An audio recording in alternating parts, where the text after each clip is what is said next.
Good morning everyone, কেমন আছো তোমরা? আশা করি প্রত্যেকেই ভালো আছো, সুস্থ আছো, সাবধানে আছো। আমরাও ভালো আছি বন্ধুরা। তো সকালবেলা ঘুম থেকে উঠে ভালো করে ঘরদোর পরিষ্কার করে রান্না বসিয়ে দিয়েছি বাবু শোনার জন্য। আর দেখতেই পাচ্ছ প্রচণ্ড এলোমেলো হয়ে আছে। আমি গোছানোর চেষ্টা করছি, যেহেতু আমাদের রান্নাঘরে এখনও ওয়ার্ড্রপ হয়নি, তাই একটু অসুবিধাই হয়, তবে খুব তাড়াতাড়ি করে নেব।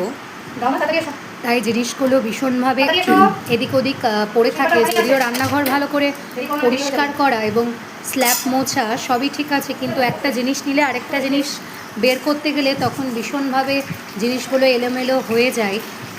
তো কিছু তো করার নেই, বারে বারে পরিষ্কার করি, মুছি আর জিনিসপত্রগুলোকে গুছিয়ে রাখি। এছাড়া এখন আর কিছু মানে বিকল্প রাস্তা নেই। তো পরিষ্কার পরিচ্ছন্ন করি, সব সময়তেই করি আর কি। তো বাবু শোনার জন্য রান্না বসিয়ে দিয়েছি। রান্না আজকে করব হচ্ছে সমস্ত কিছু সবজি, সমস্ত কিছু বলতে কয়েকটা সবজি দিয়ে পনির করবো। বাবা পনিরটা দিয়ে গেল, বললো তাড়াতাড়ি পনিরটা করে বাবুকে খেতে দিয়ে দাও।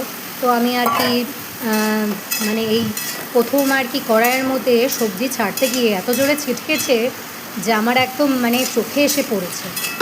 তো অনেক কটা সবজি ছিল, যেমন হচ্ছে চিচিঙ্গা, তারপরে গাজর, আলু, টমেটো কি দিয়ে আর কি একটু সন্দব লবণ দিয়ে আর মানে সবজিগুলো আর কি একটু বসিয়ে দিলাম।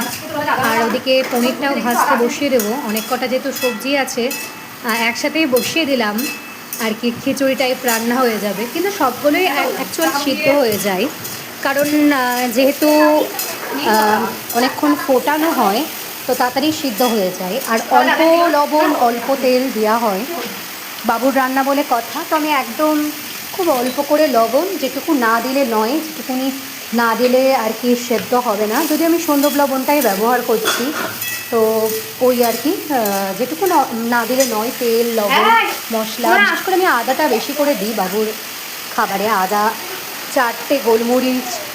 আর বাবু আমার খুব ভালোবাসে পনির খেতে। তোর বাবা পনিরটা এনে দিয়ে গেল, তো আমি তাড়াতাড়ি করে করছি। ছেলেরা আমার খিদে পেয়ে গেছে, তো বলছে মা আমার খিদে পেয়ে গেছে। আমি বললাম বাবা একটু তুই একটু বস, আমার এক্ষুনি হয়ে যাবে। আর পাশেই আমার ভাত হয়ে গেছে।